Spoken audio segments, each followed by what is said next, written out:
Et on en parle avec à mes côtés François Gèze, bonjour. Bonjour. Vous êtes co-directeur de cet ouvrage, Irak en Algérie, l'invention d'un soulèvement, c'est paru aux éditions La Fabrique. Vous êtes également membre d'Algeria Watch, l'association de défense des droits humains en Algérie, qui a été fondée il y a plus de 20 ans maintenant, en 1997. On peut déjà faire un premier bilan de ce Irak qui aura réussi à faire renoncer Abdelaziz Bouteflika à un nouveau mandat, mais en revanche échoué à lui voir désigner un successeur par le pouvoir en place. Oui, bien sûr. Peut-être le premier bilan le plus important, c'est que la façade civile du régime s'est effondrée, a été effacée. Après le retrait d'Abdelaziz Bouteflika, le gouvernement a démissionné.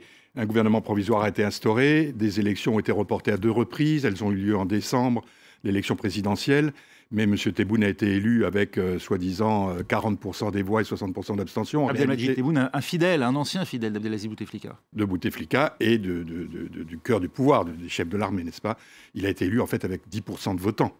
Donc c'est un président parfaitement fantoche et le fonctionnement qu'il essaie de donner à son gouvernement comme si de rien n'était est tout simplement risible et les gens qui manifestent dans la rue aujourd'hui le savent. Un président qui, dans un entretien hier soir à la presse nationale, saluait lui-même les acquis du Irak, un mouvement qui, d'après lui, a empêché l'effondrement total du pays. Vous y voyez une vraie reconnaissance, une forme d'ironie, voire d'hypocrisie? Une hypocrisie complète. C'est même totalement surréaliste. Ce garçon qui est un homme du pouvoir, ce monsieur, pardonnez-moi, il a 74 ans, c'est plus un gamin, qui est un homme du pouvoir depuis toujours. Il a fait toute sa carrière dans l'orbite du régime, n'est-ce pas? Il a servi ses chefs, il a servi tout le monde. Et aujourd'hui, tout d'un coup, les gens qui disent, ceux qui manifestent par millions dans les rues depuis 1 an et qui demandent que tous dégagent, y compris les vrais décideurs, les chefs de l'armée, de la police politique, il dit que c'est un mouvement formidable. C'est du grand n'importe quoi. Est-ce que ça ne traduit pas quand même une réalité? C'est que ce mouvement, le Irak, s'est imposé de telle sorte qu'on ne puisse même plus le criminaliser aujourd'hui de la part du régime, au risque d'être emporté par le courant de l'histoire? Ah, vous avez raison. Ce mouvement est un mouvement, je dirais, historique, mais pas seulement à l'échelle de l'Algérie. Il y aura un avant et un après Irak en Algérie, c'est une certitude. Au niveau mondial, au niveau de l'histoire contemporaine, on n'a jamais vu quelquefois la moitié d'une population descendre dans les rues hebdomadairement, de façon pacifique, il faut le souligner encore. On n'a jamais vu ça nulle part dans l'histoire. Donc là, que le régime change demain ou qu'il change encore dans 2 ou 3 ans, de toute façon, plus rien ne sera comme avant. Pour vous, la marche est inévitable, elle aura raison du régime? Inévitablement. Pourquoi ça prend autant de temps alors? Pourquoi ça prend autant de temps? Parce qu'il faut bien considérer que c'est un régime autoritaire qui est en place depuis l'indépendance. Mais qui n'a pas recours pour l'heure à la force contre ces manifestants. Il y a eu recours à la force à certaines reprises, comme en octobre 88, quand il y avait eu 500 morts pour réprimer les émeutes qui étaient très violentes. Aujourd'hui, il ne recourt pas à la force. Pourquoi? Parce que d'une part, il est relativement affaibli, et d'autre part, l'ampleur de la mobilisation populaire est sans précédent. Sans précédent. Et donc, face à ça, s'il se mettait à tirer, je veux dire, ce serait un suicide pour lui. Ça précipiterait sa chute. On attend quelle issue de part et d'autre aujourd'hui? Évidemment, le statu quo, il semble impensable, même si il dure depuis 53 vendredis, des manifestations hebdomadaires et pas de changement politique réel. Pas de changement politique réel, parce qu'il est important de le dire, les vrais décideurs, c'est-à-dire encore une fois les chefs de l'armée, les chefs de l'état-major, qui ont d'ailleurs mis la main maintenant sur la police politique, qui était auparavant une espèce de clan avec lequel ils se disputaient. Aujourd'hui, ils contrôlent tout, mais ils sont le dos au mur, et ils savent qu'il n'y a plus d'options. En plus, la situation économique... Une purge a eu lieu. Il y a quand même un certain nombre de personnalités politiques, et non des moindres, des personnalités de premier plan jusqu'à Saïd Bouteflika, le frère d'Abdelaziz Bouteflika, qui ont été condamnés. C'est quoi, des victimes expiatoires? En partie, ce sont des victimes expiatoires, comme les oligarques qui ont été arrêtés, emprisonnés, jugés et souvent condamnés. Mais il faut bien considérer qu'en fait, c'est plus que ça, parce que les purges, elles ont commencé avant le mouvement. Dès l'été 2018, des dizaines d'officiers supérieurs ont été limogés. On estime au total qu'il y en a 150. Donc en fait, ça veut dire que ceux qui tiennent aujourd'hui l'état-major, les quelques généraux, on les compte sur les doigts des 2 mains, ceux-là, ils commencent à avoir peur, y compris de leurs propres troupes. Donc ils ont profité du mouvement pour se débarrasser d'un clan adverse, pour faire croire à la foule qu'en éliminant des corrupteurs, des corrompus, on allait résoudre les problèmes du pays, mais eux-mêmes, les circuits de corruption, ils en contrôlent toujours, ils sont toujours là. Le général Gaïd Salah est mort, il faisait obstacle, lui, à un changement, puisque finalement rien n'est advenu, là aussi, depuis son décès. Il était pourtant désigné, lui, comme, d'une certaine manière, la figure de ce nouveau régime. Il faut bien voir que le général Gaïd Salah, qui est décédé donc fin décembre à 79 ans, c'est quand même le plus général d'actifs du monde, n'est-ce pas, n'était que le porte-parole, en vérité, de ses pairs. On dit c'était l'homme fort, mais non.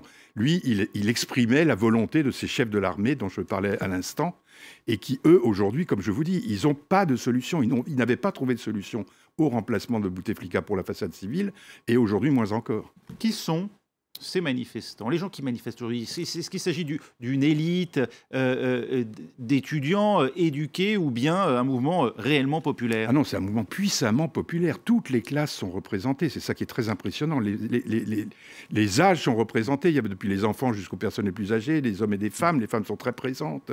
Vraiment, c'est la société algérienne qui est dans la rue. Toute la société algérienne. C'est pas seulement la bourgeoisie comme dans certaines révolutions qu'on a pu voir dans le passé. Absolument pas, absolument pas. Et c'est toute l'Algérie qui dit dégage, ce régime dégage.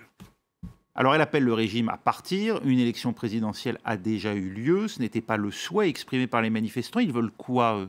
Ben non, ils demandaient bien entendu une assemblée constituante avant même, pour créer vraiment les conditions d'une véritable démocratie. Un changement de régime. Un changement de régime complet, bien sûr. Au sens constitutionnel, institutionnel du terme. On parle de deuxième république, n'est-ce pas? Parce que c'est toujours la même république depuis l'indépendance, depuis 1962.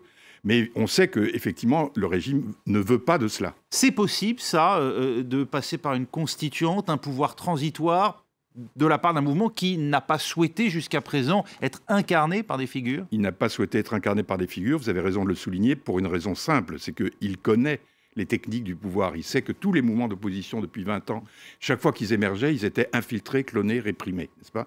Et donc là, il veut absolument éviter ça, d'où l'absence de leader autoproclamé. Mais c'est de façon souterraine que le travail se fait. Des gens travaillent ensemble entre les manifestations. On ne le sait pas, on ne le voit pas. Nous en avons des échos à Al-Jayaa Watch, parce que nous avons beaucoup de correspondants sur place, n'est-ce pas?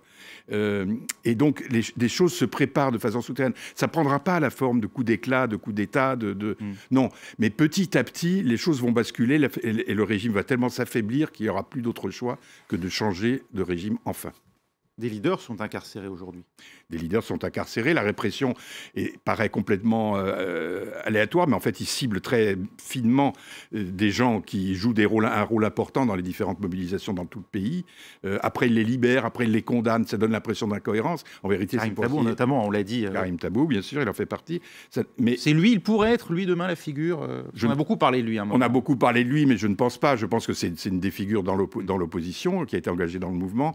Mais justement, les plus visibles ne sont pas les plus probables, si j'ose dire. Et les choses vont quand même prendre du temps. Mais je pense qu'il faut être optimiste parce que, encore une fois, l'Algérie ne sera plus jamais comme avant. Mouvement non violent pour l'heure, pas non plus de violence exercée par le pouvoir, même s'il y a eu des interdictions de manifester, des interdictions d'entrer dans Alger notamment. Il y a certains drapeaux qu'on ne veut pas voir, qui sont des drapeaux berbères par exemple. Vous pensez que ça va pouvoir durer, ça aussi, ce mouvement pacifique, non réprimé? Ah, je pense... Pacifique, certainement. Parce que ça, c'est une volonté, la preuve d'une maturité de la population algérienne qui est vraiment absolument stupéfiante, sidérante. Et vraiment, c'est réfléchi, cette idée que les mobilisations doivent être pacifiques.